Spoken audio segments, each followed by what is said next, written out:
The text message was just a few words long, but it was enough to unravel an entire family living on someone else's dime. My husband, Grant Mercer, thought he was finally discarding his boring wife. He had no idea the woman he was banishing was the only load-bearing pillar keeping his estate, his business, and his family's filthy secrets from collapsing. By the end of that winter gala, the only question left was who would be dragged out first. My name is Brianna Cook. I am 34 years old, and for the past 5 years, I have worked as the Director of Compliance Investigation at Harrogate Assurance, a premier corporate risk management firm located in the sleek financial district of Charlotte. My daily professional existence is dictated by ledgers, behavioral patterns, and the cold, unyielding logic of financial forensics.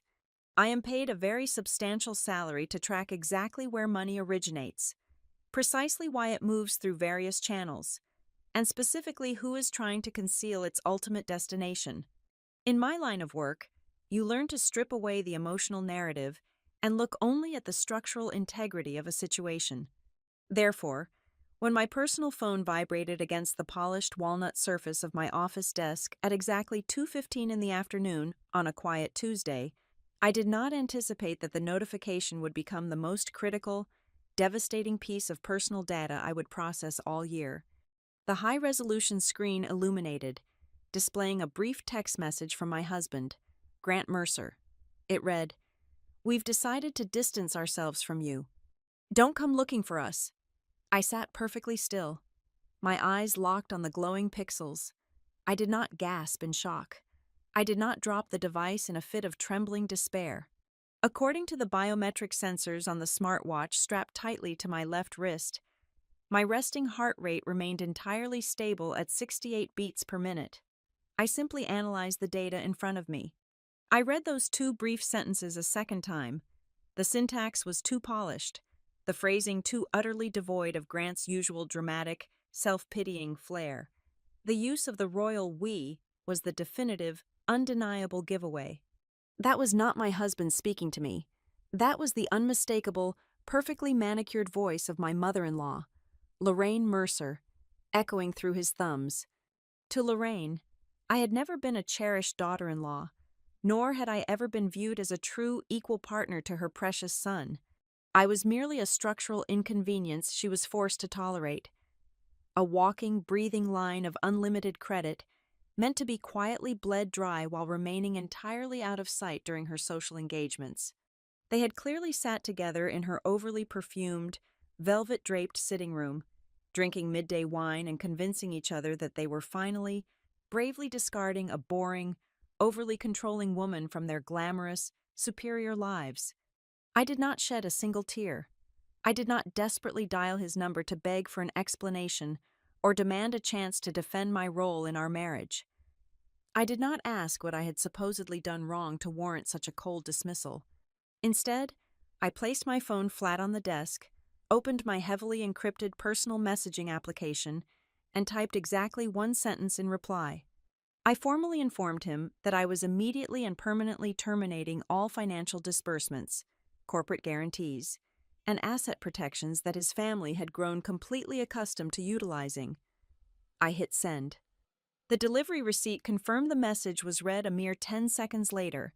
To fully comprehend the sheer, breathtaking audacity of their text message, you have to understand the man I married. Grant loved nothing more than to introduce himself at upscale cocktail parties and charity dinners as a visionary brand strategist. It was a fabricated title that sounded incredibly expensive, but required absolutely zero tangible output or daily effort. In harsh reality, Grant had been completely unemployed for 14 consecutive months. He spent his aimless days sitting in artisan coffee shops, drafting flashy, entirely hollow business proposals for imaginary lifestyle brands that never progressed past the digital presentation stage. Meanwhile, I quietly paid the substantial mortgage on our upscale townhouse, covered the exorbitant lease payments on his imported European sports car, and funded the bespoke, tailor-made suits he wore to networking meetings that never, not once, resulted in a single paycheck. He lived his entire existence inside an insulated bubble constructed entirely of my funding. dreaming of vast corporate empires while I tirelessly swept up the accumulating dust of his perpetual failures. He genuinely believed his own meticulously crafted lie. He believed he was always on the verge of a massive, industry-disrupting breakthrough, and that my pragmatic, relentlessly numbers-driven approach to our life was the only thing stifling his boundless creative genius. However, Grant's profound delusions were merely a localized symptom of a much larger, deeply entrenched generational disease. The true epicenter of their unearned arrogance and financial absurdity was White Laurel Estate, the Mercer family's supposedly legendary crown jewel. It was a sprawling, allegedly historic luxury event venue situated on several acres of pristine, aggressively manicured land in the highly affluent outer suburbs of Charlotte. Lorraine Mercer never missed a single opportunity to aggressively remind the local society pages, her country club acquaintances, and anyone within earshot that White Laurel was a sacred family legacy. She hosted elaborate seasonal galas, draped herself in imported silk, and poured vintage champagne for the local political and social elite, acting at all times as though the very ground she walked upon was paved with the gold of her ancestors. The objective truth was far less photogenic. Exactly 3 years ago, that precious, untouchable family legacy was exactly 4 weeks away from facing complete, irreversible foreclosure. Lorraine had managed to run the primary operational accounts completely into the ground.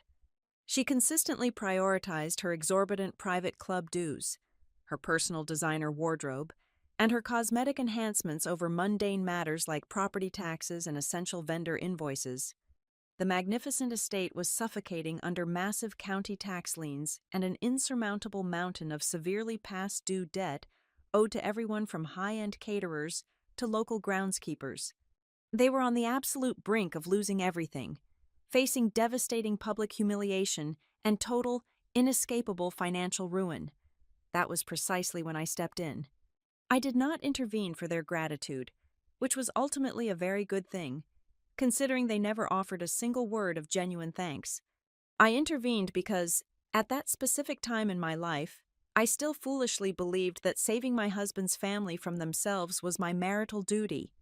I quietly leveraged my own substantial personal capital and utilized highly specialized corporate holding structures to entirely buy out the toxic debt. I became their silent, totally invisible savior. I fixed the deep financial rot, stabilized the crumbling foundation, and allowed them to continue playing lords of the manor, completely shielding them from the harsh, unforgiving reality of their own staggering incompetence. Now they had decided they wanted to distance themselves. They wanted the boring, pragmatic wife totally out of the picture so they could enjoy their perceived success without my shadow falling over their delusions. They just conveniently forgot who owned the picture frame. I calmly swiveled my ergonomic office chair toward my secondary, high-resolution monitor and logged directly into my secure master banking dashboard. The large screen rapidly populated with a dozen different accounts, blind holding companies, and automated transfer directives. It was time to give them exactly what they had so boldly requested: absolute distance. My fingers moved across the mechanical keyboard with the steady, ruthlessly practiced rhythm of an elite auditor systematically dismantling a complex corporate fraud scheme. First, I located the automated monthly cash flow offset directive. This was the invisible transfer of thousands of dollars that I injected directly into White Laurel's primary operating account on the first day of every single month, done solely to keep their payroll checks and utility payments from bouncing. I clicked the green active toggle. The status immediately changed to canceled. Next, I opened the secure payment portal for the county tax assessor's office.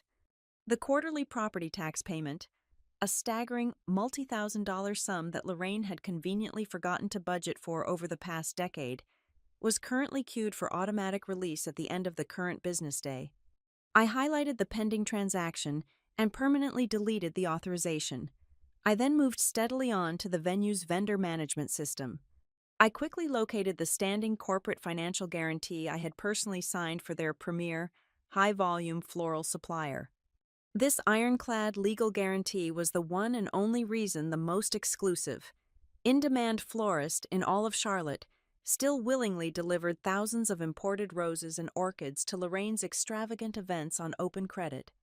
I formally revoked the guarantee, marking the action effective immediately. Then came the comprehensive risk management suite. High-limit event liability insurance is the absolute, non-negotiable lifeblood of any luxury venue. Without an active policy, you cannot legally host a single paying guest or serve a single drop of alcohol.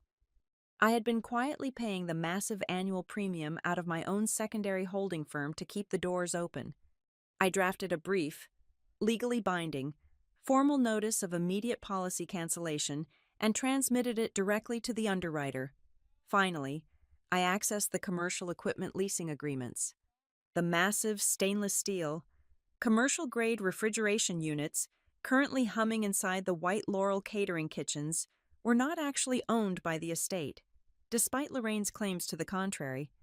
They were leased on a strict multi-year contract, and I was the sole personal financial guarantor listed on the binding paperwork. I formally submitted a demand for termination of the lease request and officially scheduled a priority retrieval order for the leasing company to reclaim their highly expensive equipment. The entire devastating process took exactly 12 minutes to complete. I leaned back in my chair and looked calmly at the series of digital confirmation screens glowing before me. I felt absolutely no sudden surge of vindictive, burning rage. I felt no suffocating wave of melodramatic sorrow or heartbreak. There was only the cold, deeply satisfying, entirely sterile feeling of finally correcting a massive, long-standing mathematical error. I was not destroying their lives with petty, chaotic emotional outbursts. I was simply, systematically, and legally unscrewing every single hidden structural bolt that had kept their fragile, counterfeit empire standing upright. They wanted to be entirely independent of me. By the time the sun finally set over the Charlotte skyline tonight, they were going to learn exactly how much true independence actually cost. Exactly 14 minutes passed. I was still staring at the confirmation screens of my previous cancellations when my secondary phone, the heavily encrypted device issued exclusively for high-level corporate banking alerts, vibrated violently against the polished wood of my desk. The screen flashed a brilliant, urgent red, signaling a priority notification. It was a Level 1 commercial fraud alert, automatically generated by the strict proprietary security algorithm I had personally configured for the estate's financial architecture. I picked up the device. The notification detailed a massive, unauthorized outbound wire transfer. The origin account was the primary operational reserve fund for the venue. The requested amount was exactly $82,000. I felt a cold, sharp spike of adrenaline, the specific kind of chemical rush that sharpens analytical focus rather than clouds it with panic. I tapped the screen to expand the transaction details. The receiving institution was a mid-sized regional bank, and the beneficiary account belonged to a corporate entity registered as Blue Peak Digital Strategy. The name alone was a full confession. Blue Peak Digital Strategy was not a legitimate corporate vendor, nor was it a recognizable contractor. It was a fabricated, hollow shell of an agency owned and operated exclusively by Devin Price. Devin was married to my husband's younger sister, Paige.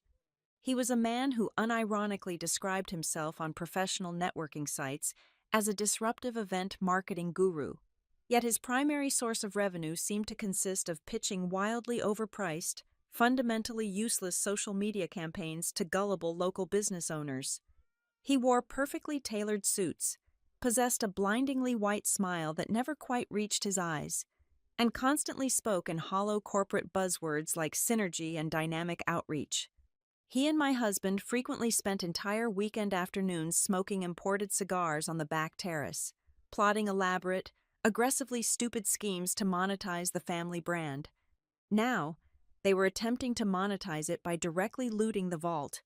I did not waste a single second attempting to contact Grant, nor did I consider calling Lorraine to demand an explanation. Instead, I picked up my office landline and punched in the direct, unlisted extension for the commercial fraud division at the Principal Holding Bank. Because I managed a corporate portfolio worth tens of millions of dollars in my professional capacity, My profile bypassed the standard customer service queues entirely. The line rang exactly twice before a senior risk analyst named Marcus answered the call. I completely bypassed all standard pleasantries. I instructed him to immediately initiate a hard, uncompromising freeze on the entire financial portfolio associated with the estate. I explicitly ordered him to lock the primary operating account, completely paralyze the emergency reserve fund, and instantly sever the merchant services gateway. The merchant gateway was the critical foundational digital infrastructure that allowed the venue to process credit cards and accept incoming payments. By severing it, I was ensuring that not a single cent could enter or exit the business ecosystem. Marcus typed rapidly on his end. I could hear the sharp clacking of his mechanical keyboard through the receiver. A few moments later, he confirmed the hard freeze was fully active. Then, I asked him for the raw access logs. I needed the exact digital footprint of the attempted theft to understand exactly how they had breached the perimeter. He read the data back to me in a calm, clinical tone. The wire transfer had not been initiated through a standard terminal or a recognized mobile application. It was pushed through an alternative digital portal using a legacy authorization token. I closed my eyes for a fraction of a second, perfectly recalling the comprehensive administrative audit I had conducted 6 months prior. I had specifically revoked Grant's administrative access because of his dangerous recurring habit of attempting to use business funds to cover his exorbitant personal entertainment expenses. However, he had clearly saved a ghost token on his personal hard drive, a hidden backdoor key he had been quietly holding onto for a moment exactly like this. The banking system had captured the origin Internet Protocol address. It was a static address. It routed directly back to the premium fiber optic network installed at the Mercer family mansion. The sheer, breathtaking stupidity of their execution was almost difficult to process. They had sent me a text message formally cutting me out of their lives, and then, while they assumed I was sitting in my office dissolving into a puddle of hysterical tears, they had immediately logged into the reserve account to drain the available liquidity. They honestly believed they had executed a brilliant, highly synchronized tactical strike against a weak target, but they failed to comprehend the fundamental legal nature of the money they were trying to steal. That $82,000 did not belong to Grant. It did not belong to Lorraine. It certainly did not belong to Devon's fake marketing agency. That specific reserve account was an escrow holding vehicle. It was entirely comprised of the 50% cash deposits paid by dozens of young, hopeful couples who had booked the venue for their upcoming spring and summer weddings. By attempting to funnel those specific funds into a private and third-party corporate account under the guise of digital strategy expenses, Grant and Devon had crossed a massive, terrifying legal threshold. This was no longer a messy domestic dispute about a neglected wife and an entitled husband. This was no longer a petty disagreement about who controlled the household checking account. They had just actively conspired to commit systemic wire fraud and the blatant embezzlement of client fiduciary funds. If that money had successfully left the holding account, it would have constituted a massive federal crime, carrying penalties of severe prison time. I leaned forward, my voice dropping to a low, absolute register. I instructed Marcus to compile the entire data packet immediately. I demanded the raw transaction logs, the precise down-to-the-second timestamps, the device MAC identifiers, the geographical tracking data, and the full corporate registry details for the receiving account. I ordered him to heavily encrypt the entire file and transmit it directly to my secure corporate server for immediate evidence preservation. I was not merely going to stop the fraudulent transaction. I was going to weaponize the attempt. He confirmed the transmission was complete. I hung up the phone.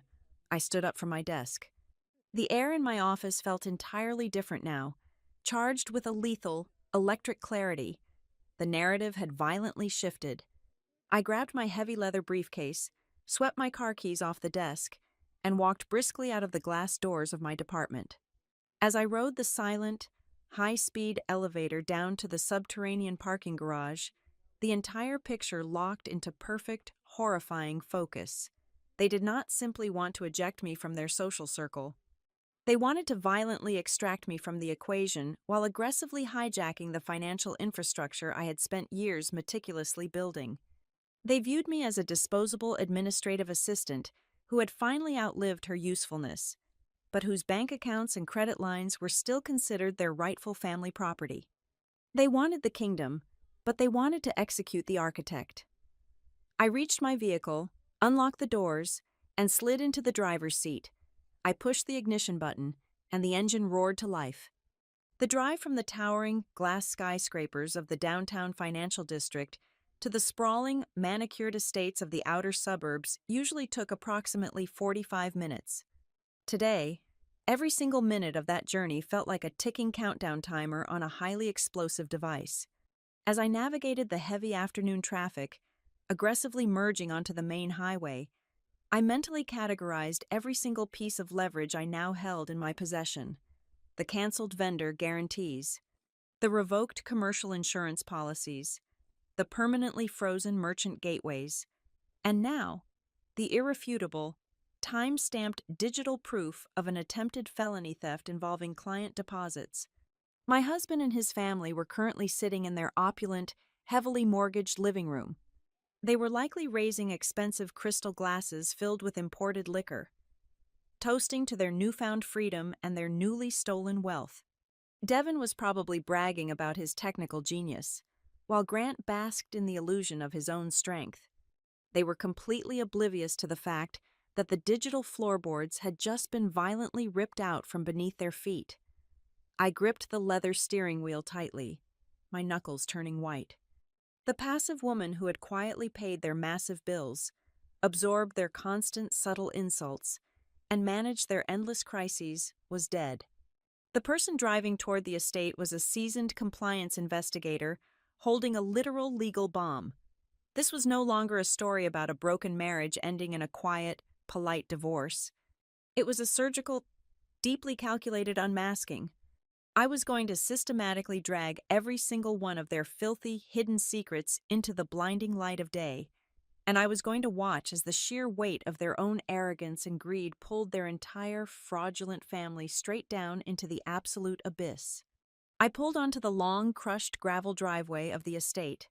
The massive wrought iron gates were wide open, welcoming anyone who cared to witness the facade. The main house loomed ahead in the twilight, a sprawling Greek revival monstrosity bathed in the warm, golden glow of strategically placed landscape lighting. I parked my vehicle off to the side, lingering near the overgrown service entrance, actively avoiding the circular motor court where Grant's imported European sports car was parked alongside Devon's pristine luxury SUV. I let myself into the building through the heavy oak side door, a secondary entrance the family rarely used, but one I preferred for its quiet discretion. The sprawling manor was eerily quiet in the grand foyer, but distinct. Animated sounds drifted down the main hallway. I heard the sharp, unmistakable clinking of expensive crystal. Raucous, unrestrained laughter echoed against the vaulted ceilings. I moved silently across the imported marble floors, my soft-soled shoes making no sound, moving toward the private parlor. It was a small, opulent room that connected the family's private living quarters directly to the venue's main reception hall. I stood completely still in the shadows of the corridor, listening to the celebration. "To the new managing partner," Devon's voice boomed from inside the parlor, thick with an unearned, sickening confidence. "A toast." With that $82,000 safely injected into the marketing matrix, we can finally spin this capital for a few weeks, completely rebrand the upper hospitality tier, and officially put Grant at the absolute helm where he belongs. "It is about time," Lorraine chimed in, her voice dripping with maternal pride and the slur of vintage Chardonnay. "This estate has always been our bloodline. Having that woman constantly looking over our shoulders, auditing my floral arrangements, policing our guest lists, it was completely stifling our true potential. We are finally free to run our own legacy." I heard Paige murmur something softly agreeable, though her voice lacked the aggressive enthusiasm of the others.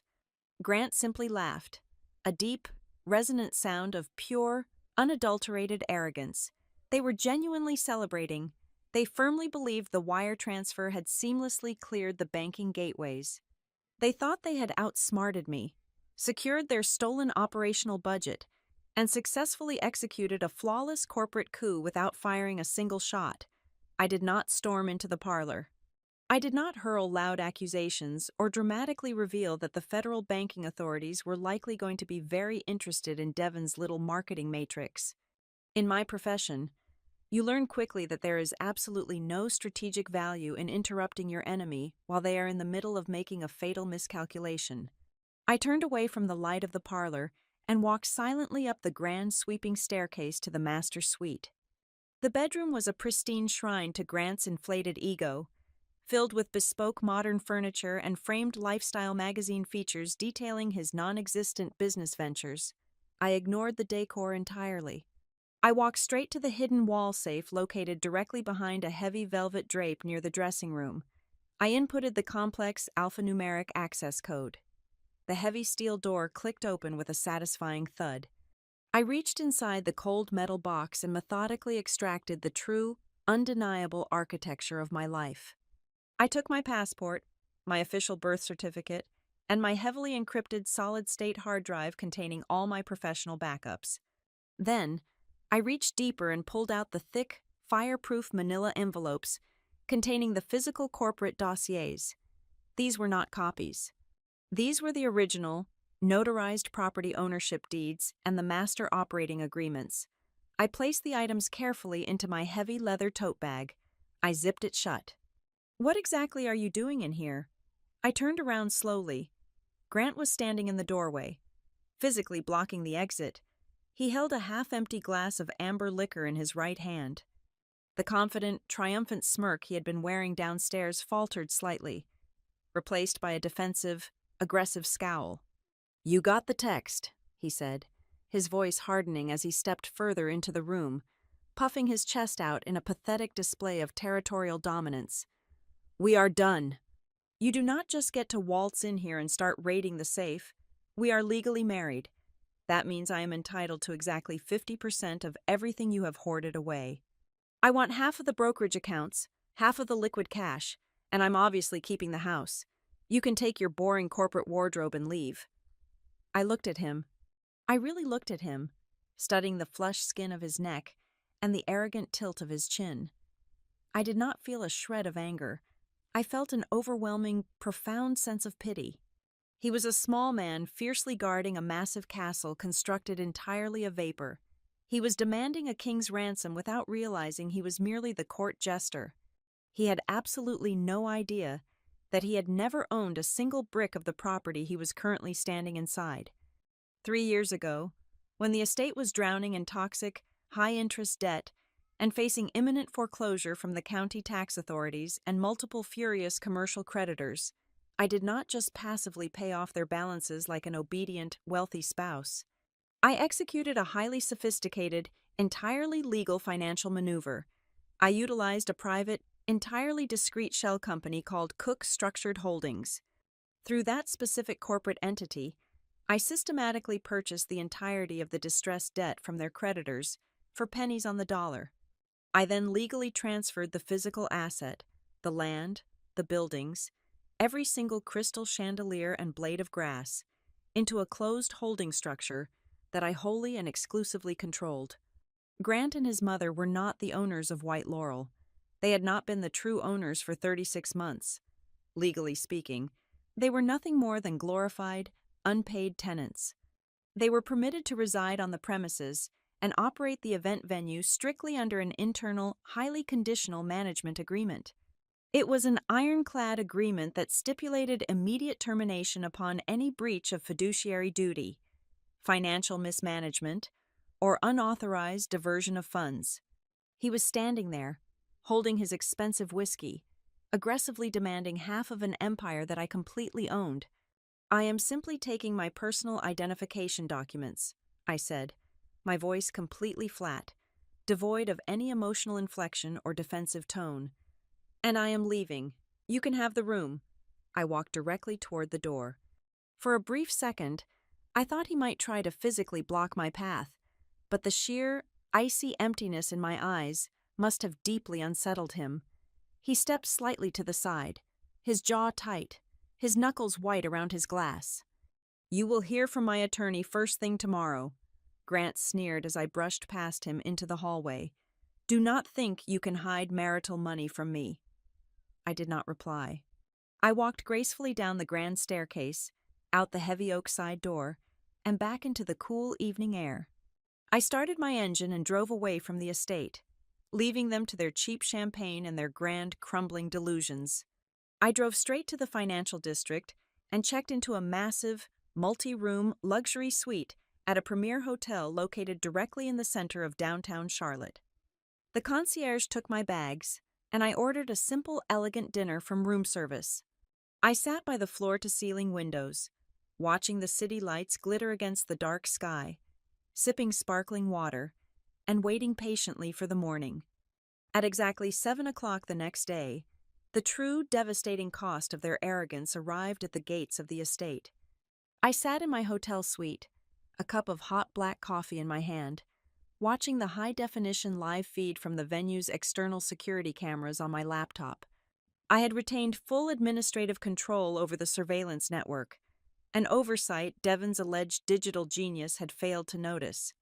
A massive, heavy-duty commercial towing vehicle, followed closely by 2 flatbed asset recovery trucks, pulled aggressively into the service courtyard behind the main catering kitchens. 4 men wearing high-visibility vests stepped out, carrying heavy steel chains and thick clipboards. The target of their early morning visit was the venue's critical logistical fleet.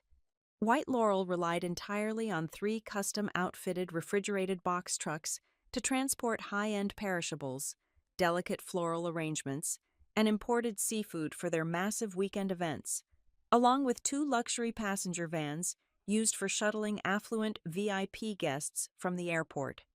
Lorraine always loved to proudly point to those specific vehicles, complete with the elegant White Laurel logo emblazoned on the sides, as absolute proof of their booming operational capacity. However, the commercial lease agreements for those specific vehicles, along with the massive liability insurance policies required to legally drive them off the lot, were all held directly under the name of my holding company. I had formally canceled those policies and terminated the leases the previous afternoon. On the security feed, I watched silently as the recovery team efficiently hooked the steel cables to the front axles of the pristine refrigerated trucks. Suddenly, the back door of the kitchen flew open. Lorraine burst out into the crisp morning air, wearing a flowing silk dressing gown, her hair in total disarray.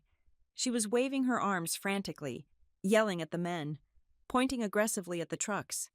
Grant followed closely behind her a moment later, hastily pulling on a designer jacket, looking bewildered and completely furious. I watched the lead recovery agent calmly hand Grant a thick stack of termination paperwork. Grant stared blindly at the documents, his face contorting in pure confusion as he tried to comprehend the dense legal text and the complete, glaring absence of his own name on the master lease.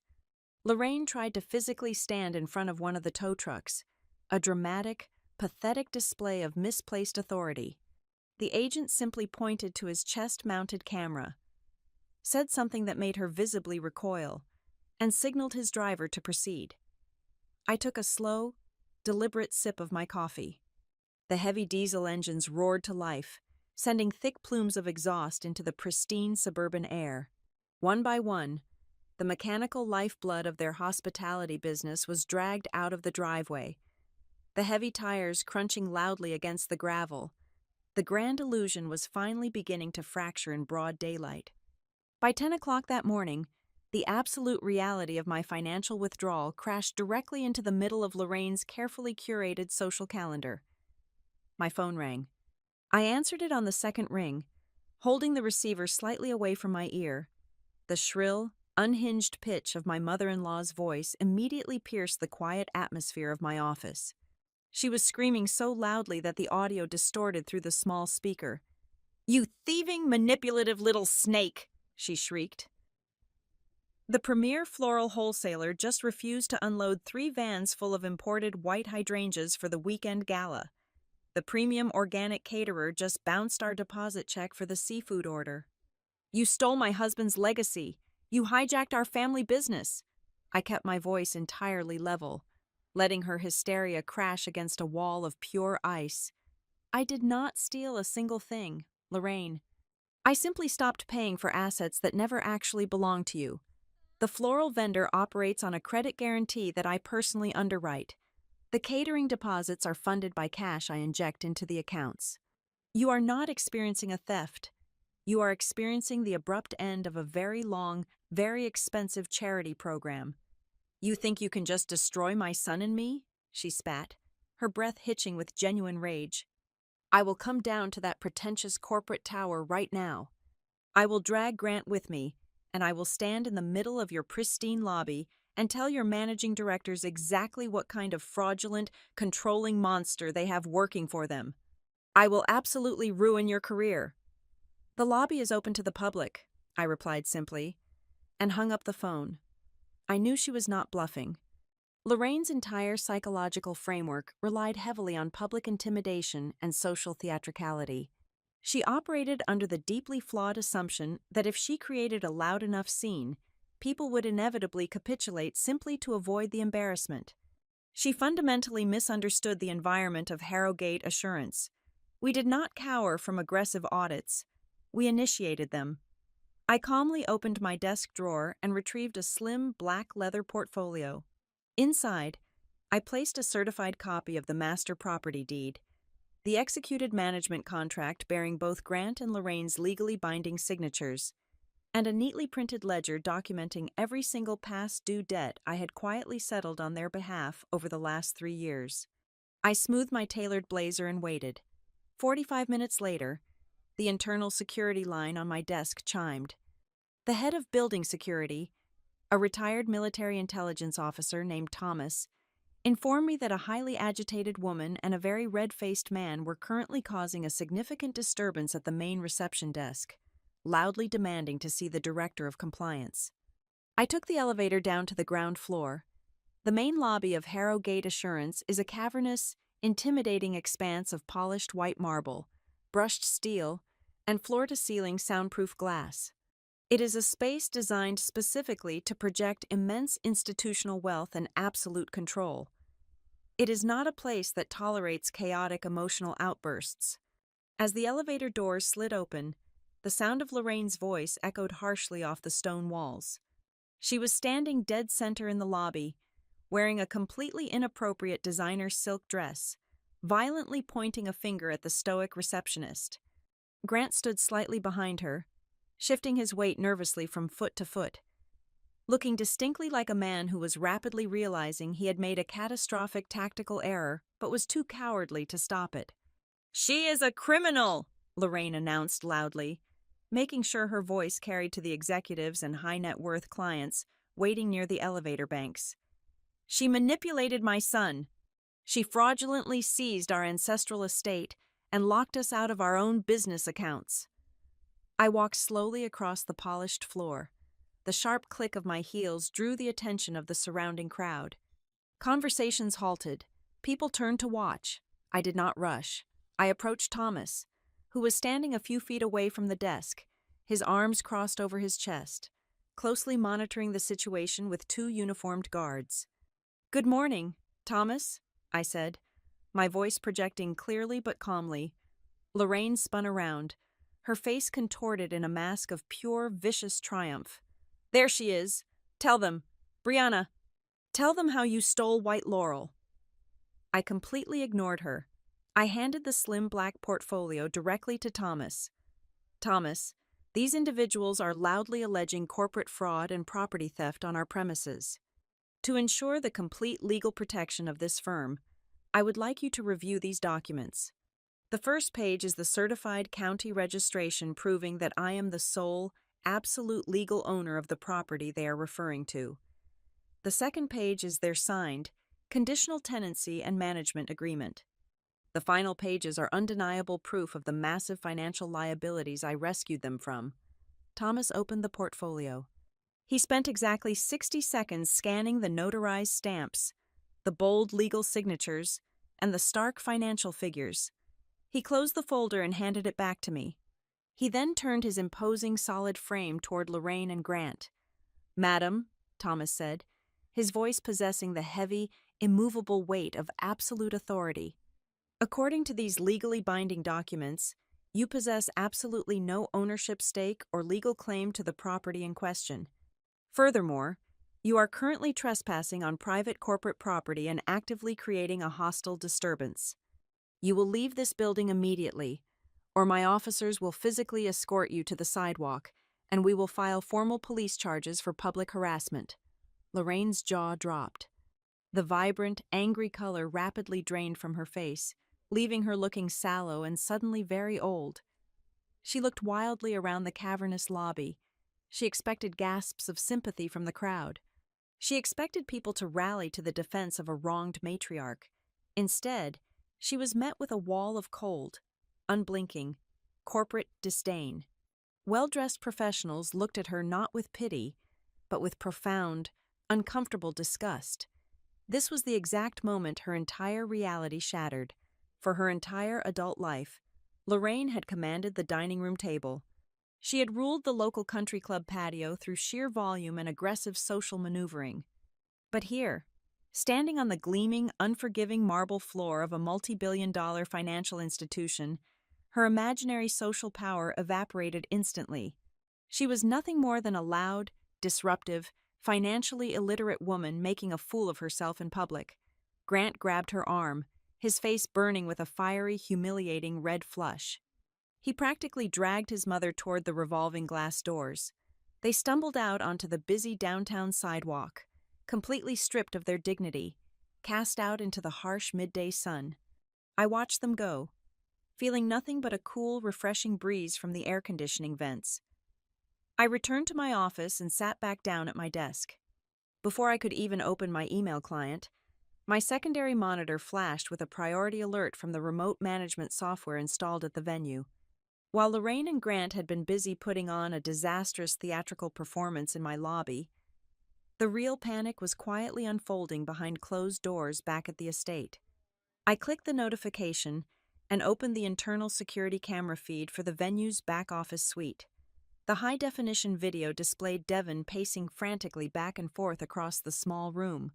He was holding his mobile phone tightly against his ear, his usually perfectly styled hair looking ruffled and damp with sweat. He was aggressively pounding his fist against the edge of the wooden desk. Next to the video feed, the digital merchant ledger updated in real time. Devin had just attempted to forcefully refresh the balance of his fake marketing agency's receiving account for the 15th time in the last 2 hours. He was desperately waiting for the $82,000 to land. He was waiting for the stolen client deposits to materialize so he could finally execute whatever cowardly exit strategy he had planned. But the numbers on the screen stubbornly remained at zero. The money had never moved. It had never even left the staging area. The hard freeze I had initiated with the fraud department was absolute and impenetrable. I watched the screen as Devin violently hurled his phone against the leather sofa, burying his face in his hands. He finally realized that the bank vault was entirely sealed, the funds were completely locked, and the massive federal crime he had just attempted had yielded absolutely zero payout. The trap had not just closed around them, it had permanently locked. The quiet isolation of my hotel suite provided the perfect sterile laboratory to dissect the rotting corpse of their finances. I had my heavily encrypted laptop connected to the secure cloud servers, my secondary monitor displaying the recovered master ledgers, and a pot of dark roast coffee keeping my pulse steady. At exactly 2 o'clock in the afternoon, the first buried explosive detonated. It arrived via a highly prioritized email from my personal certified public accountant. The subject line indicated a critical discrepancy regarding a joint federal tax return. I opened the attachment.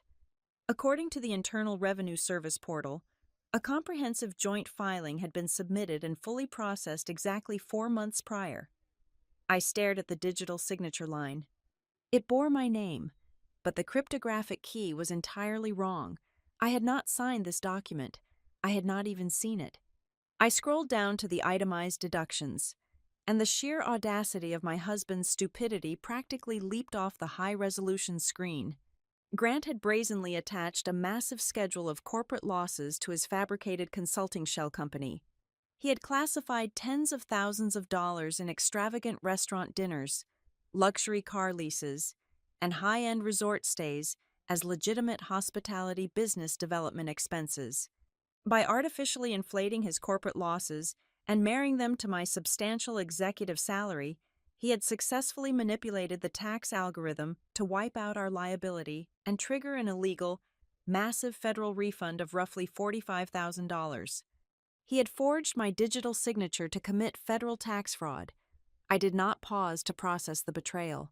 Betrayal is an emotion, and I was currently operating strictly as a forensic mechanism. I immediately opened a direct channel to my accountant.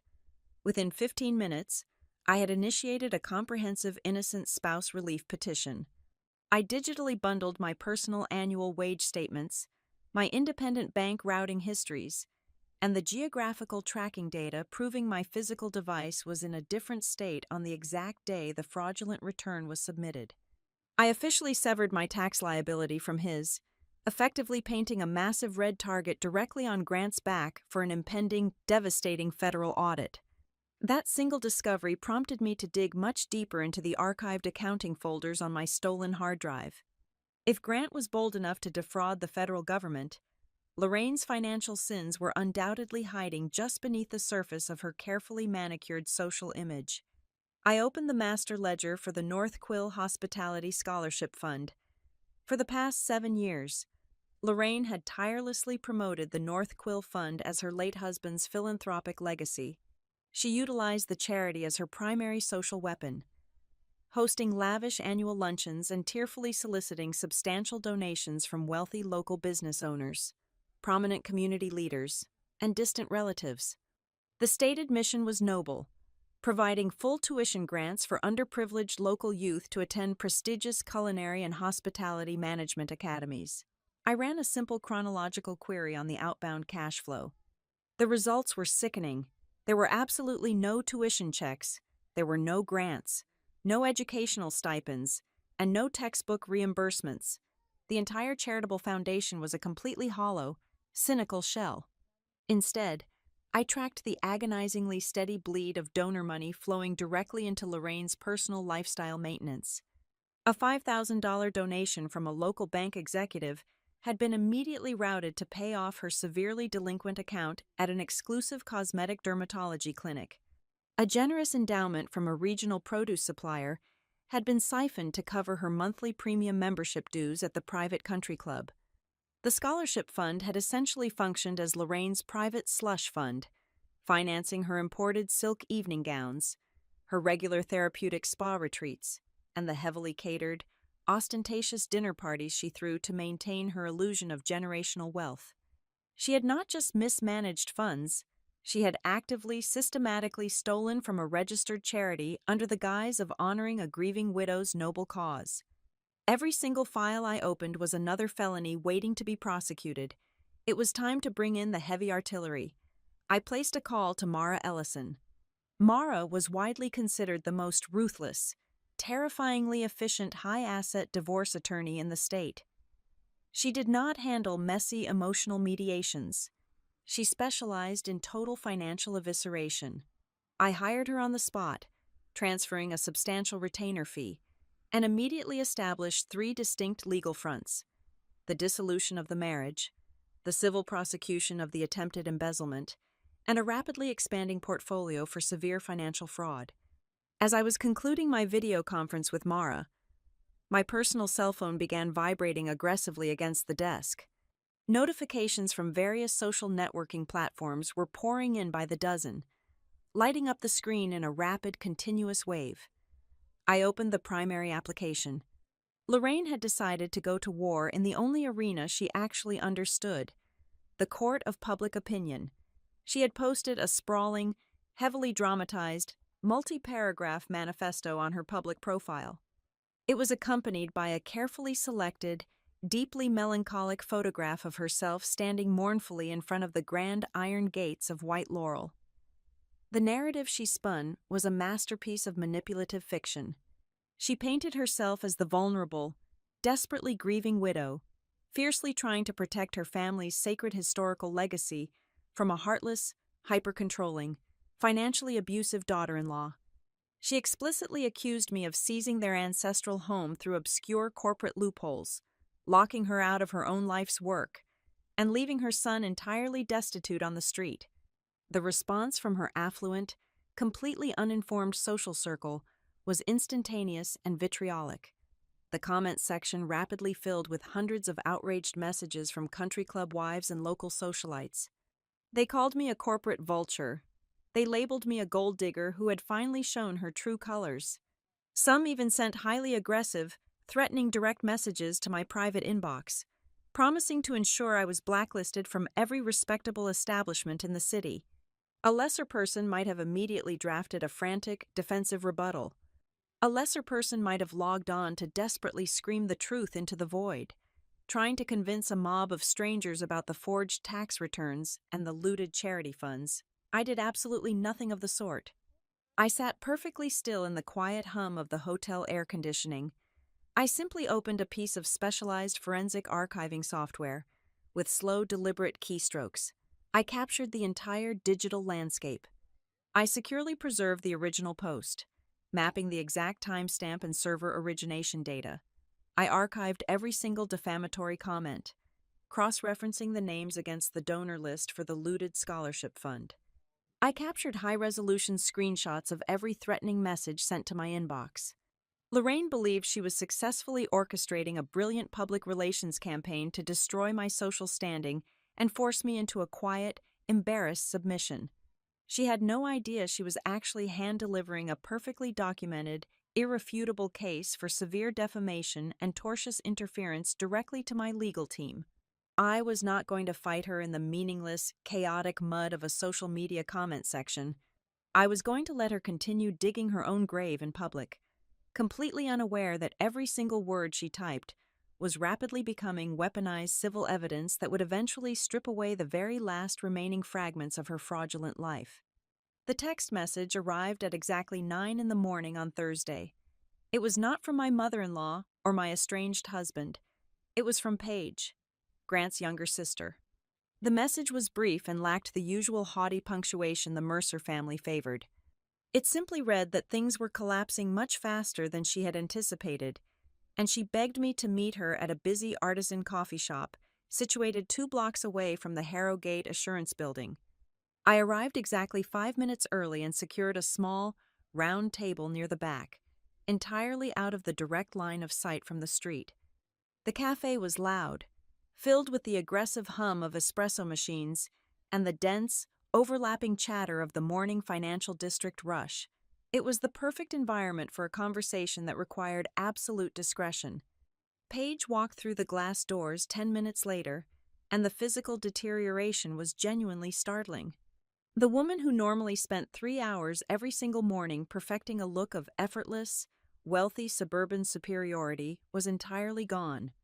Her designer trench coat was wrinkled, her blonde hair was pulled back into a messy, uneven knot, and her skin possessed a pale, sickly translucence. She looked like a hostage who had just realized the ransom was never going to be paid. She sat down across from me, gripping the edge of the table with white knuckles. She did not order a drink.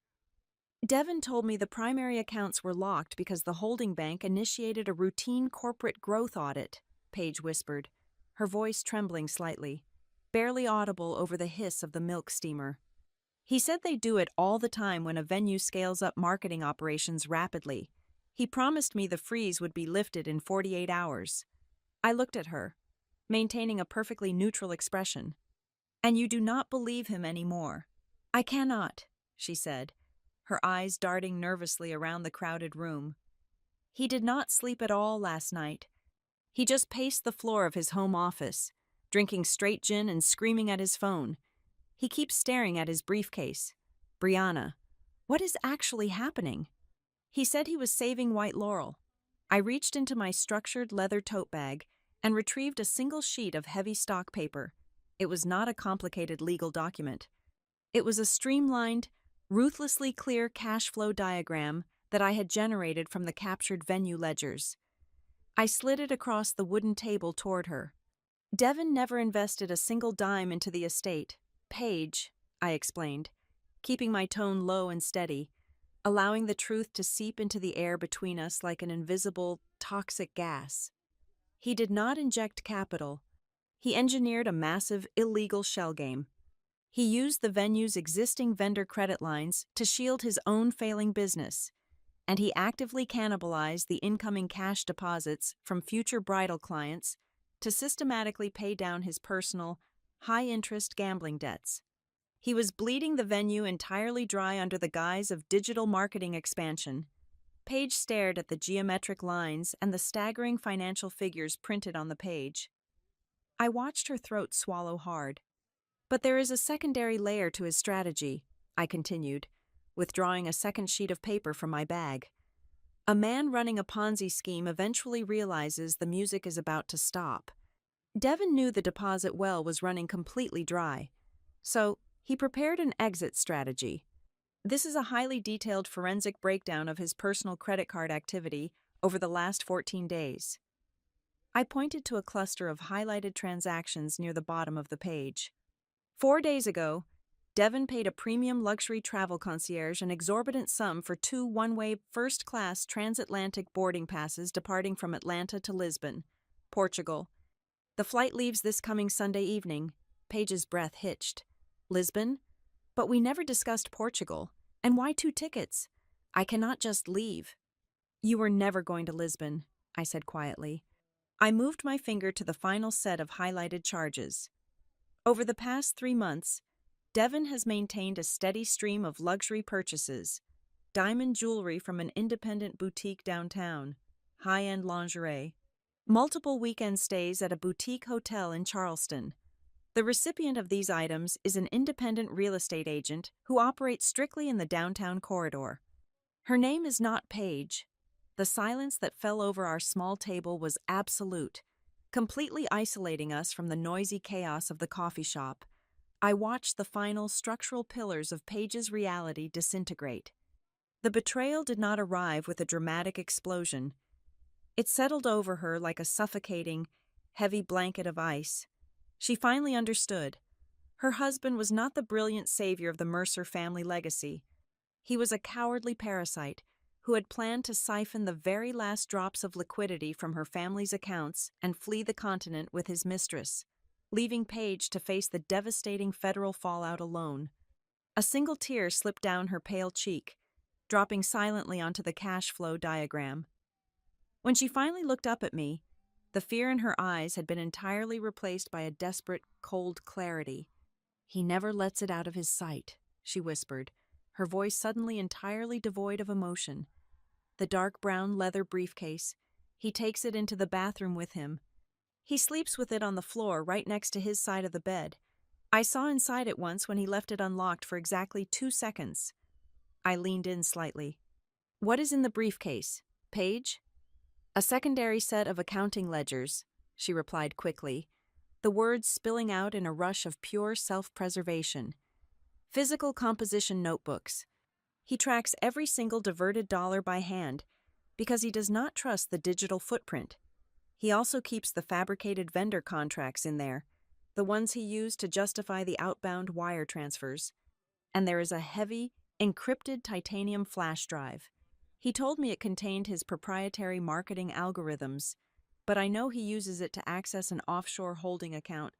This was the exact intelligence I needed. The digital footprint was solid, but physical. Handwritten double ledgers were the absolute holy grail for a commercial fraud prosecution. Paige wiped her face aggressively with the back of her hand. "There is something else. Something Grant did." I remained perfectly still. "Tell me." "Last night, after Lorraine came back from your office completely hysterical, Grant locked himself in the library," Paige said, her eyes wide with lingering shock. "I walked past the door and heard him on the phone with a commercial lending broker. He was panicking about the frozen merchant accounts. Brianna. He applied for a massive, unsecured corporate line of credit to bridge the venue's operating gap." I narrowed my eyes. "Grant has 0 verifiable income and a credit score that barely registers." No legitimate commercial broker would ever underwrite an unsecured loan for him. He did not use his own financial profile, Paige confessed, her voice dropping to a frantic whisper. He used yours. I heard him reading your exact Social Security identification digits, your annual executive salary figures, and your previous residential addresses over the phone. He submitted the application naming you as the primary, unconditional financial guarantor. He thinks that because you are still legally married, he has the absolute right to leverage your financial identity to save his business without requiring your physical signature. The air in my lungs turned completely to frost. Grant had just crossed the final, unforgivable boundary. The fraudulent joint tax return was a pathetic attempt to steal from the government. But actively impersonating me to secure high-yield commercial debt was a direct, violent assault on my entire professional existence. He had abandoned the realm of a messy, contested divorce and sprinted directly into the jurisdiction of severe, premeditated identity theft. I did not panic. I simply nodded, thanking Paige for the information, and stood up from the table. I left her sitting there with the undeniable proof of her husband's impending desertion. I walked briskly out of the coffee shop, pulled my encrypted phone from my coat pocket, and immediately dialed the direct emergency line for the 3 major national credit reporting bureaus. Within exactly 4 minutes, standing on the bustling sidewalk of the financial district, I initiated a total, impenetrable security freeze on my entire personal credit profile. Any incoming inquiry from a lending institution would instantly trigger a hard rejection and generate an automated fraud alert. I then contacted my internal fraud division at Harrogate Assurance, formally transferring the details of the fraudulent application attempt to the investigative team. Grant believed he was cleverly outmaneuvering my financial blockade. He did not realize he had just handed me the precise legal instrument required to put him in a federal holding cell. The Mercer family was rapidly discovering that survival required intelligence, and they had just entirely run out of their supply. By Friday morning, the operational reality of my financial blockade had transformed the atmosphere at the estate into a suffocating pressure cooker. Through the remote venue management software still active on my secure monitor, I watched the logistical collapse unfold in real time. It started with the high-end linen supplier. A massive delivery truck arrived at the service gates, but the driver refused to unload a single tablecloth. The automatic verification system had flagged the venue's commercial liability insurance as entirely void, and the system automatically rejected their outstanding invoice from the previous month. The driver simply put his vehicle in reverse and drove away, leaving Grant screaming empty threats into his cell phone in the middle of the empty driveway. Then, the incoming calls began. The frozen reserve fund meant that automated deposit confirmations for upcoming spring weddings were bouncing back to the clients. Frantic brides and furious fathers-in-law began lighting up the estate's main phone lines, aggressively demanding the immediate return of their substantial cash retainers. I watched the internal office camera feed as Grant frantically unplugged the main telephone receiver from the wall, entirely incapable of explaining to his clients that their money was currently locked behind a federal fraud investigation. They were drowning, and the water level was rising by the hour. Logic dictates that a business in the midst of total catastrophic failure should immediately cease operations. Lorraine, however, operated in a completely alternate reality constructed entirely of sheer social vanity. Despite the severe lack of staff, vendors, and operating capital, she absolutely refused to cancel the Winter Lantern benefit scheduled for the following evening. This annual charity gala was her masterpiece, her primary vehicle for extracting adoration from the local elite. Canceling it would be a public admission of defeat. More dangerously, she viewed the upcoming gala as the perfect, highly public stage to force my hand. She genuinely believed that if she backed me into a corner surrounded by wealthy donors and influential socialites, my corporate conditioning would force me to quietly capitulate simply to avoid a scandalous scene. In her frantic, desperate attempts to scrounge up viable table decorations from the basement storage archives, Lorraine stumbled across something she believed was far more valuable than silver centerpieces. Tucked away inside a forgotten cardboard box was my old, heavy silver laptop. It was a machine I had officially retired 2 years ago. To a woman whose entire understanding of the corporate world was based on daytime television dramas, finding an executive's discarded computer in a dusty basement was akin to unearthing a buried treasure chest of devastating blackmail material. She assumed I had carelessly left behind a machine loaded with dirty corporate secrets, illicit financial ledgers, and proof of my own illegal activities. Security footage from the driveway showed Lorraine practically sprinting to her car with the silver device clutched tightly to her chest. She drove directly to a cheap strip mall electronics repair shop located 3 towns over. She handed the teenage technician $200 in cash to completely bypass the login screen and strip the administrative password. When she finally booted up the machine in the passenger seat of her car, her eyes must have widened with absolute triumphant glee.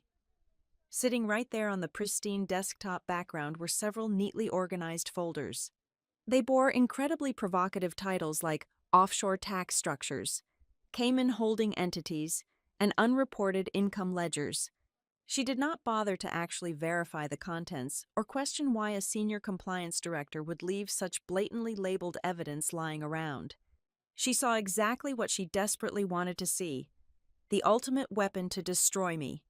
At exactly 4 o'clock in the afternoon, a new message landed in my personal inbox. It was flagged with high importance. The subject line simply read that the game was over. I opened the email and read through Lorraine's venomous, triumphant prose. It was a textbook, albeit highly amateurish, extortion demand. She claimed to have full possession of my highly confidential corporate files and threatened to immediately forward the entire hard drive to the Internal Revenue Service, the State Banking Commission, and the Managing Board of Harrogate Assurance. She presented her non-negotiable terms. I was to immediately withdraw all legal complaints, officially sign over total legal control of the estate to Grant, and wire the locked $82,000 into their personal checking account before the first guest arrived at the Winter Lantern benefit tomorrow night.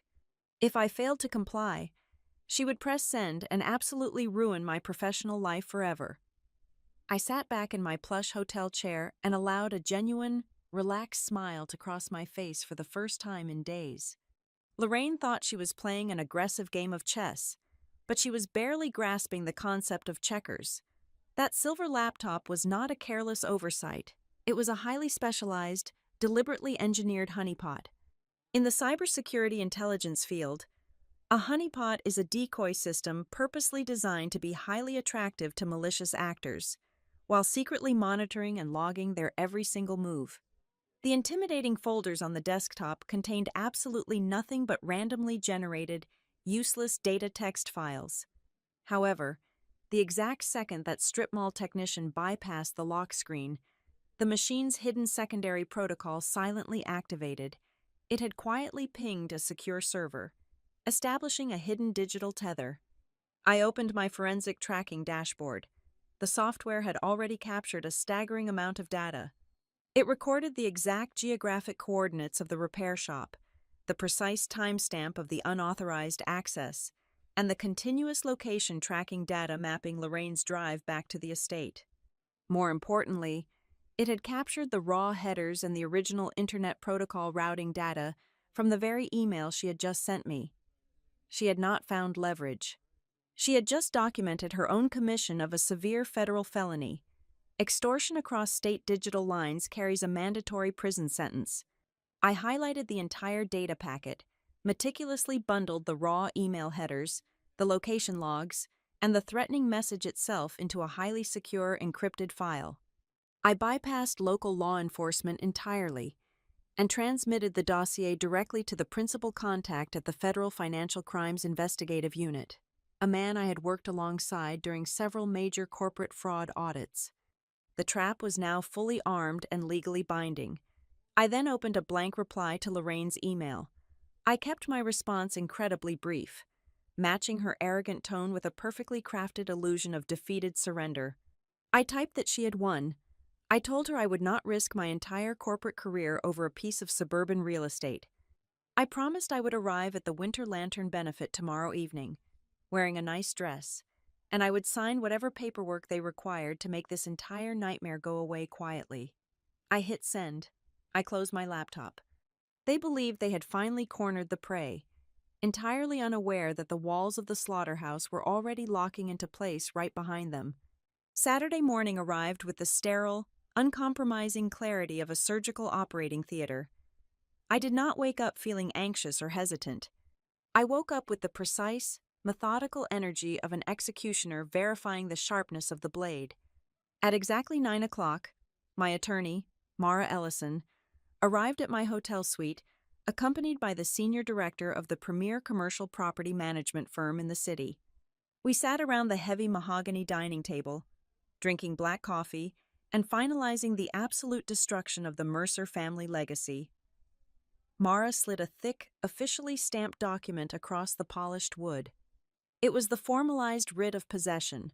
The legal order was completely unassailable, grounded in years of documented financial delinquency, severe fiduciary breach, and the recently uncovered operational fraud. The property management director confirmed that a full tactical transition team, complete with commercial locksmiths and off-duty law enforcement officers, was scheduled to breach the estate gates later that evening. Once they departed, I turned my attention to the physical architecture of my revenge. I spent 3 hours meticulously compiling individual presentation dossiers. I used heavy, matte black leather binders, the kind utilized for high-level corporate board meetings. Inside each binder, I structured the narrative of their demise with devastating, undeniable clarity. Section 1 contained the raw banking ledgers proving the complete, systematic gutting of the North Quill Scholarship Fund.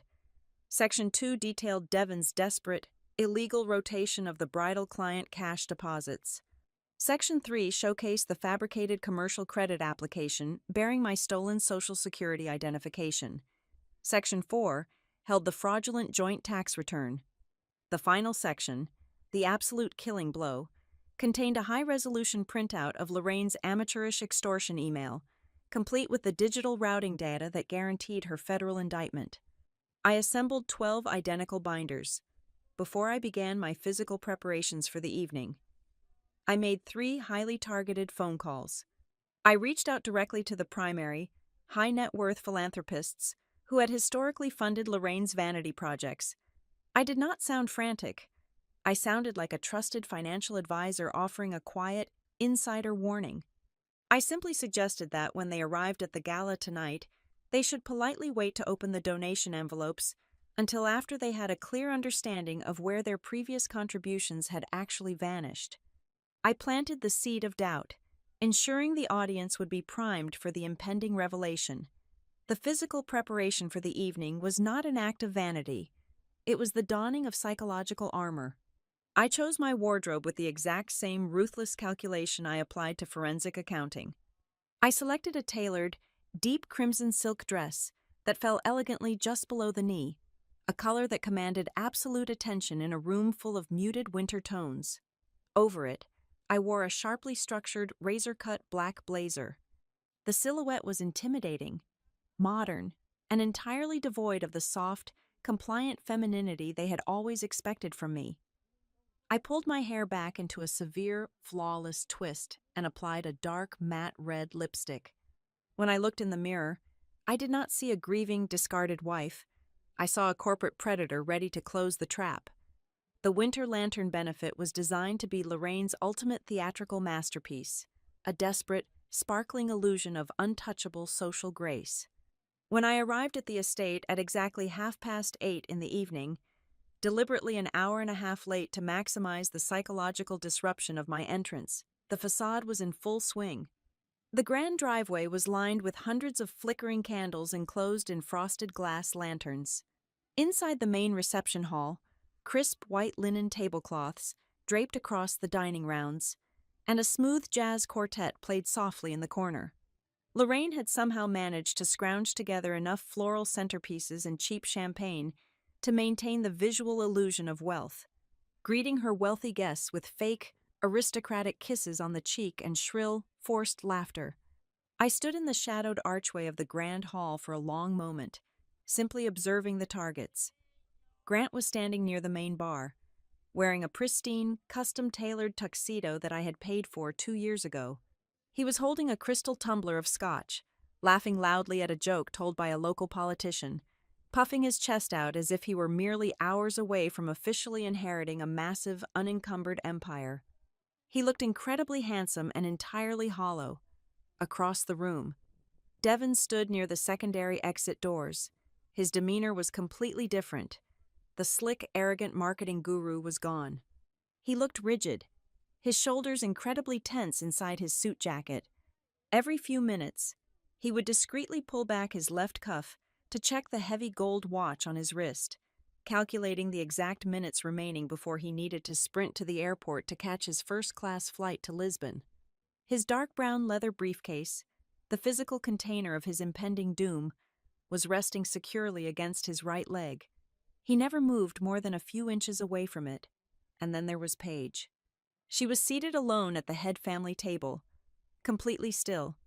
She wore a pale blue evening gown that made her skin look like translucent parchment. She held a glass of untouched water, her eyes fixed in a dead, unblinking stare directly on Devon's leather briefcase. She knew exactly what was inside it. She knew about the offshore accounts, the forged vendor contracts, and the mistress waiting in the departure lounge. She looked like a ghost haunting her own family's funeral. I took a slow, deep breath, adjusting the heavy strap of the large leather tote bag containing the 12 black dossiers. I stepped out of the shadows and walked directly into the center of the brightly lit room. The effect was immediate. The soft murmur of polite conversation began to die off, spreading outward from my location like a wave of sudden, freezing water. Heads turned, eyes widened.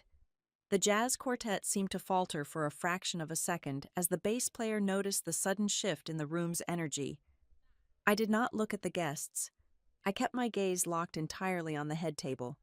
My crimson dress cut through the sea of boring black and silver gowns like a siren. I was not there to beg for my marriage. I was not there to quietly negotiate terms in a back hallway to avoid a public scene. Lorraine noticed me first. Her fake smile froze instantly, her eyes widening with a mixture of sheer terror and triumphant validation.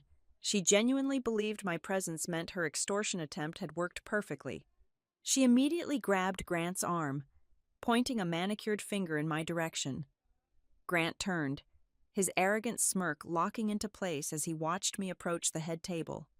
He hastily set his scotch down and straightened his bow tie, puffing himself up to play the role of the generous, victorious conqueror welcoming the defeated peasant. I reached the table and stopped, standing tall, looking down at him. The silence in the immediate vicinity was absolute. Every single wealthy donor and socialite seated at the adjacent tables had stopped eating, leaning in slightly, desperate to witness the drama unfold. Grant did not say a single word. He simply reached into the inner breast pocket of his tuxedo jacket and pulled out a thick, legally bound document. It was the final settlement agreement, undoubtedly drafted by Devon's panicked, chaotic legal logic. Grant slid the heavy stack of papers smoothly across the crisp white tablecloth until it rested directly in front of me.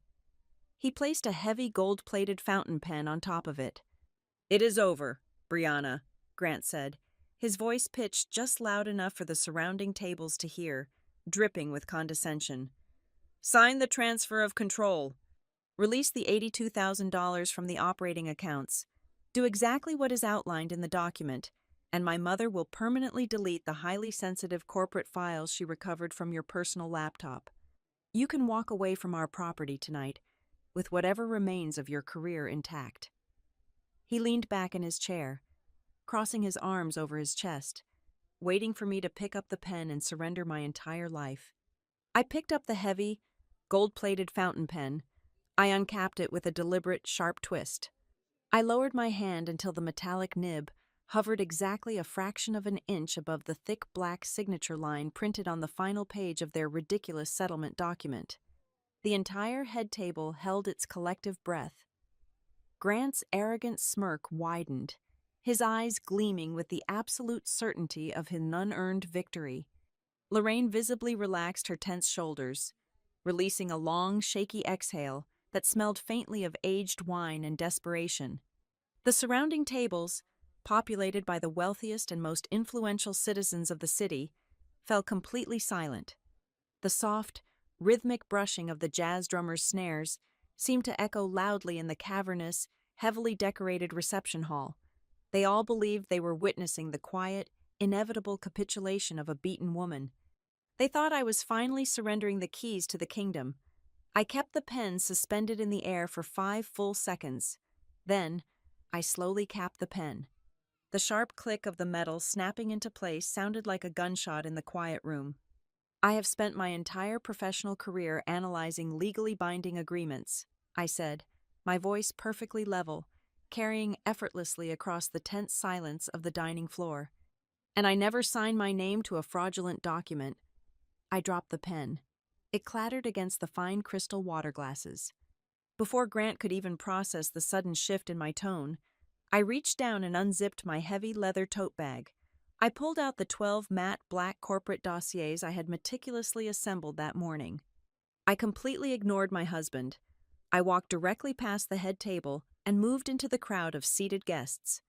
I handed the first heavy binder to the chief executive officer of the regional commercial bank, a man who had personally written massive donation checks to the Mercer family for over half a decade. I handed the second binder to the elderly, heavily jeweled matriarch of a prominent local real estate dynasty. I deliberately placed the next 2 dossiers on the table occupied by the parents of 2 young brides who were currently planning their massive spring weddings at the estate. I distributed the remaining copies to the various seated members of the charity fundraising board. "What in the world are you doing?" Grant barked, his voice cracking slightly as he stumbled forward, nearly knocking over his chair. "Security, get her out of here." There was no security. I had canceled their employment contracts 2 days ago. I turned to face the room, standing perfectly straight in my crimson dress. The jazz quartet stopped playing entirely. The silence was absolute, heavy, and pregnant with incoming disaster. "Ladies and gentlemen," I announced, projecting my voice with the cold, undeniable authority of a lead investigator presenting findings to a grand jury. "I invite those of you holding a dossier to immediately open it to Section 1. It is clearly labeled as the North Quill Hospitality Scholarship Fund."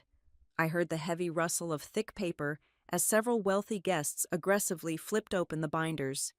"For the past 7 years," I continued, making direct eye contact with the regional bank executive, "you have written substantial tax-deductible checks to this foundation. You were repeatedly assured that your generosity was funding full educational tuitions for underprivileged youth. I urge you to look at the highlighted federal banking ledgers in front of you. Every single dollar you donated was instantly diverted. Your money did not buy textbooks or culinary equipment. Your charitable contributions were systematically siphoned by Lorraine Mercer to pay her delinquent accounts at exclusive cosmetic dermatology clinics, to fund her premium country club memberships, and to purchase the very evening gown she is currently wearing." The room detonated. The polite, hushed atmosphere of upper-class society vanished in a split second, replaced by the visceral, chaotic roar of profound betrayal. The banking executive stood up violently, his face flushing a deep, dangerous purple, pointing a trembling finger directly at Lorraine. An elderly board member gasped loudly, clutching her chest. Lorraine stumbled backward, her face completely drained of color. She knocked against the edge of the head table, sending a towering crystal vase of white hydrangeas crashing to the hardwood floor. Water and shattered glass exploding outward. I did not give them a single moment to recover. I raised my voice, cutting sharply through the rising shouts of the furious donors. "Please turn to Section 2, I commanded. The parents of the brides flipped the pages, their hands shaking. "The financial rot extends far beyond the charity. Devin Price and Grant Mercer have been actively operating a massive commercial shell game. For those of you who have paid the 50% cash retainers for your upcoming spring and summer weddings, I advise you to look at the outbound wire transfer logs. Your deposits no longer exist. They were illegally rotated out of the secure escrow accounts to cover Devin's staggering personal debt liabilities and to fabricate commercial vendor credit lines. They stole your money to keep the lights on." A woman near the front table let out a piercing, horrified scream. Her husband lunged forward toward the head table, his fists clenched, only to be physically restrained by two other guests. The elegant winter lantern benefit had rapidly devolved into a vicious, unmanageable mob. Grant was hyperventilating, his custom tuxedo suddenly looking like a poorly fitted costume. He backed away from the furious crowd, his eyes darting frantically around the room, desperately looking for an escape route. Devon, however, remained entirely silent. He slowly began to slide his right foot backward, inching his way toward the secondary exit doors that led through the dark catering kitchens to the rear service alley. He was abandoning the ship. Then, a sharp, terrible sound cut through the chaos. It was the sound of a wooden chair scraping violently against the floorboards. Paige stood up. Her pale blue dress hung loosely on her thin frame, but her posture was rigid with absolute, furious clarity. She did not look at her mother or her brother. She looked directly at her husband. "He is not going to fix this," Paige said. Her voice trembled violently, but the sheer volume and conviction carried her words across the chaotic room. "He never planned to save my family." Devon booked a one-way first-class transatlantic flight to Lisbon. It departs in exactly 3 hours. He was planning to drain whatever cash remained in the accounts and abandon all of us here tonight to face the federal authorities. The crowd gasped again. Devon froze in his tracks, his eyes widening in pure, unadulterated terror as his own wife delivered the fatal strike to his character. Lorraine completely snapped. Driven mad by the instantaneous evaporation of her entire social universe, she reached into her beaded silver clutch and ripped out her smartphone. Her hands were shaking so violently she could barely unlock the screen. "I am sending it!" Lorraine screamed, her voice a hysterical, broken shriek that echoed off the vaulted ceiling. "I am sending all of your illegal offshore tax files right now. I will forward them to every single regulatory board and financial commission in the state. You brought this destruction on yourself." I looked at her desperate, sweating face and offered a calm, genuine smile. "Pressing send on an extortion demand is the most foolish signature you could ever provide." Lorraine, right on cue, the massive, heavy double doors of the main entrance hall swung open with a resounding crash. The frigid winter wind swept into the room, instantly blowing out dozens of the decorative candles. Two imposing figures wearing dark, sharply tailored suits stepped into the light of the reception hall. The taller of the two men reached into his jacket pocket, withdrew a leather wallet, and flipped it open to reveal a heavy gold badge. "Lorraine Mercer," the federal financial investigator announced, his booming, authoritative voice instantly silencing the screaming donors and terrified guests. He was accompanied by a senior enforcement officer from the State Charity Fraud Division. "We have already received the digital transmission of your email. We possess the raw routing headers, the unauthorized access logs, and the exact geographic coordinates proving your extortion attempt. Step away from the device." Total, paralyzing shock completely overtook the Mercer family. Lorraine dropped her phone. It clattered uselessly against the hardwood floor. Grant sank slowly to his knees, burying his face in his hands, finally comprehending the absolute magnitude of his destruction. In the corner of the room, Devon realized the main exit was entirely blocked by federal agents. He spun around, abandoning all pretense of calm, and made a desperate, frantic sprint toward the kitchen doors. Before he could even reach his hand out to grab the brass handle, Paige stepped directly into his path. She physically blocked the exit, her eyes burning with a cold, unforgiving fire. Devon snarled at her, demanding she move out of his way.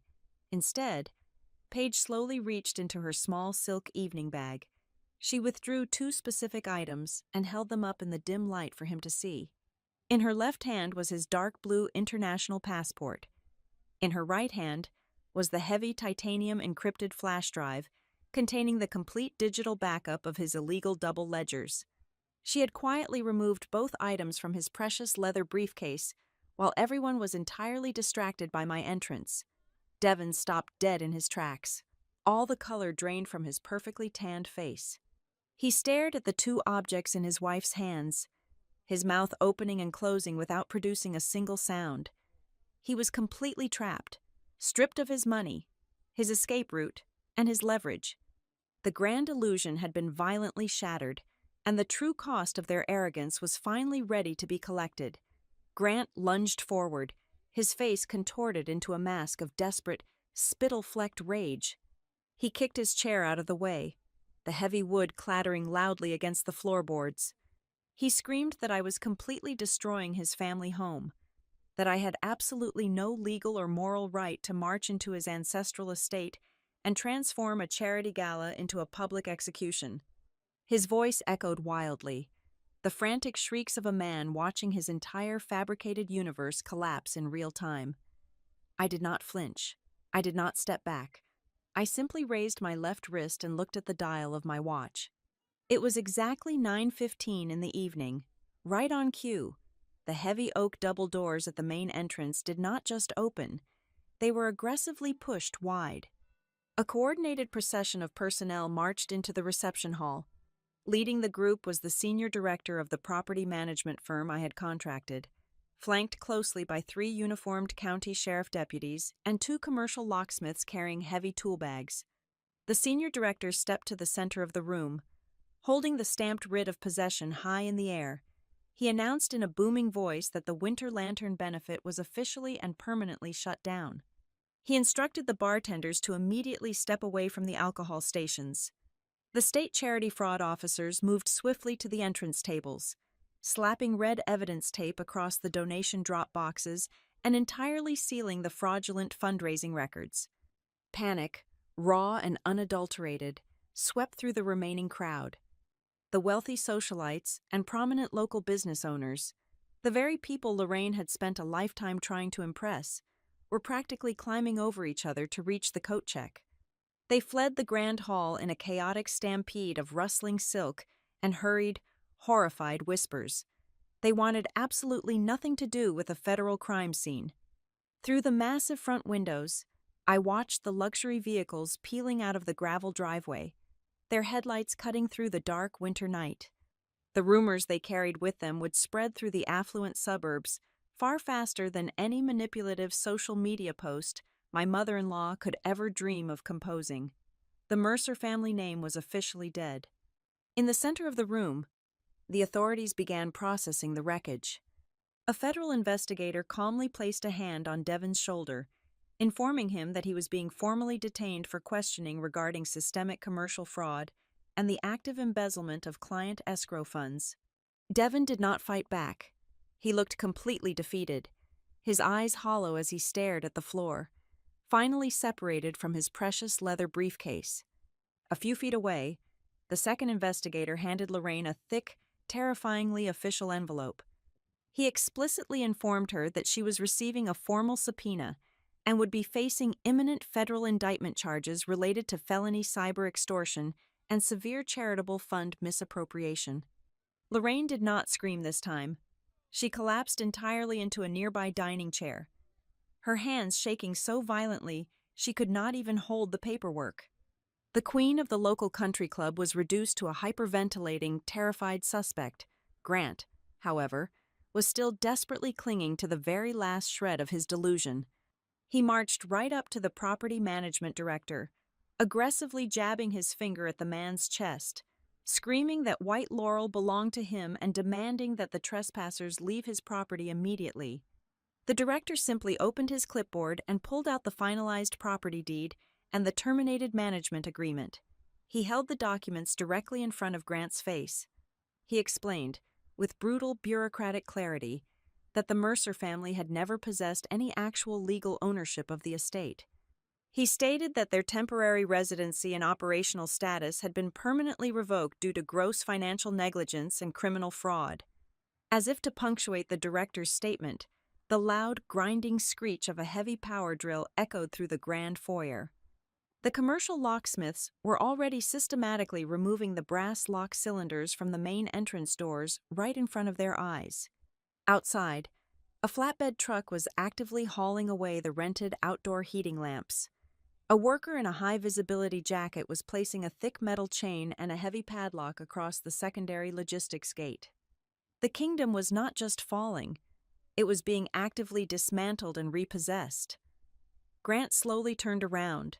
The opulent reception hall was now completely empty of guests, stripped of its music, and stripped of its dignity. He looked at his mother, who was weeping uncontrollably into her hands. He looked at Devon, who was being escorted out the back doors by federal agents. He looked at his sister Paige, who was already walking down the long driveway with her coat pulled tight, never once looking back. Finally, Grant looked at me. The arrogant, entitled brand strategist vanished entirely. In his place stood a pathetic, thoroughly broken man. He stumbled toward me, the false bravado entirely replaced by desperate, sickening subservience. He completely changed his tone. He threw his own mother and his brother-in-law directly under the bus, loudly blaming Lorraine for the financial ruin and blaming Devon for the illegal wire transfers. He reached out, his hands trembling, and begged me for a second chance. He swore on his life that he would change. He promised he would get a real job, work 40 hours a week, and cut off his family entirely if I would just stop the legal machine and let him come home to me. I looked at him for a long, quiet moment. I absorbed the sight of a man who only recognized my value when his own survival depended entirely upon it. "I am not doing this to punish you, Grant," I said, my voice as cold and absolute as a winter wind. "I am simply following your own instructions. You were the one who sent the text message. You said you wanted to distance yourself from me. You explicitly told me not to come looking for you. I am just respecting your wishes with total legal, financial, and moral permanence." I turned my back on him. I walked out through the grand double doors, stepping into the crisp night air, leaving him standing alone in the ruins of a life he never actually earned. 6 months later, the dust finally settled into a permanent reality. My highly aggressive attorney finalized the divorce proceedings with surgical efficiency, leaving Grant with absolutely no claim to my assets. At Harrogate Assurance, my handling of the internal fraud investigation resulted in a massive promotion to Senior Vice President of Risk Management. Grant currently works a grueling night shift at a regional logistics warehouse. The vast majority of his meager paycheck is aggressively garnished by the federal government to repay his staggering tax debts and fraud penalties. Lorraine lost her home, her social standing, and her country club membership. She currently lives in a tiny, rented studio apartment, existing under strict legal monitoring while trying to pay back the stolen charity restitution. Devon is awaiting trial and faces severe, multi-year financial charges. Paige successfully relocated 3 states away, changed her phone number, and is finally rebuilding a quiet, honest life completely free from the toxic gravity of her family. Tonight, I am standing on the sprawling glass balcony of my new, high-rise penthouse apartment in the center of the financial district. I am holding a glass of expensive red wine, looking down at the glittering city lights spread out below me. The air is cool and peaceful. I take a slow sip of the wine and smile, finally understanding the absolute truth about justice. The most beautiful, satisfying revenge in the world is not about screaming louder than the villains or tearing them down with your own hands. It is simply about quietly pulling out the foundation, walking away, and watching them realize that everything they thought they owned was actually being generously provided by the very person they tried to destroy. Thank you all so much for listening to my story today. I would love to know where you are listening from. So please drop a comment below with your city or country so we can connect and share our thoughts on this crazy situation. If you enjoyed this journey, please make sure to subscribe to the Maya Revenge Stories channel.